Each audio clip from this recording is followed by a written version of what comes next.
என்ன புள்ள தனியா நிக்கிற? வேலைக்கு தனியா வராம வேலைக்கு தூக்கிட்டு கூட்டமா வருவாங்க. திமிரு பேச்சு. பொண்ணுங்க திமிரா பேசுனா மாமனுக்கு ரொம்ப ஓ பிடிக்கும். மாமனுக்கு என்ன பிடிக்கும்னு நான் கேட்டேனா?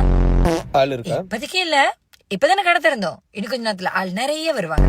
நான் அந்த ஆளை கேட்கல, இந்த ஆளுக்கு ஆள் இருக்குதான்னு கேக்குறேன். காதல் இல்ல, ஆனா கல்யாணம் ஆச்சு. எங்க உன் புருஷன் உள்ள போயிருக்காரு. உள்ளனா ஃபிட்டிங் ரூம் இல்லையா? ஃபிட்டிங் ரூம்க்கு இல்ல, கட்டிங் போட்டு கட்டு பையன் கிட்ட பேச்சு கொடுத்து 7 பல எகிரி போட்டுட்டு உள்ள போயிருக்காரு. எகிரி போட்டாரா? ஆமா, இன்னைக்குதான் ரிலீஸ். எனக்கு தெரிஞ்சு இப்ப ஸ்ட்ரெயிட்டா தான் வருவாரு. இந்த வழியா வருவாரா? ஆமா. அப்ப நான் அந்த வழியா போயிடுறேன். அம்மாடி அத்தை. என்ன தம்பி இந்த பக்கம்? ஷாப்பிங். அப்ப அந்த பொண்ணு கிட்ட என்ன பேச்சு? அப்பாக்கு 6XL அகலமான அண்டர்வேர் இருக்கான்னு கேட்டேன். இருக்கா? இல்லன்னு அதான் போறேன். உன்னை பார்த்தா ஷாப்பிங் பண்ண வந்த மாதிரி தெரியலையே. யானே ஷாப்பிங் பண்றவங்க எல்லாம் உங்கள மாதிரி சாஞ்சிக்கின்னு சைடா செதஞ்சு போய் வைடா தான் இருப்பாங்க.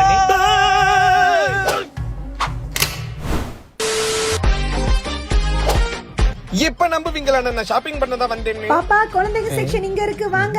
வந்தேமா. குழந்தைங்க செக்ஷன் கேட்டா குதிச்சுன்னு ஓடுறேன். ஆளு ஸ்டூல் மேல நின்னானா? என்ன புள்ள உன் புருஷன் கொய்ந்த மாதிரி ஓடுறான்? புருஷனா? அந்த பாப்பா யாருன்னே தெரியல. போவியா? எது பாப்பாவா?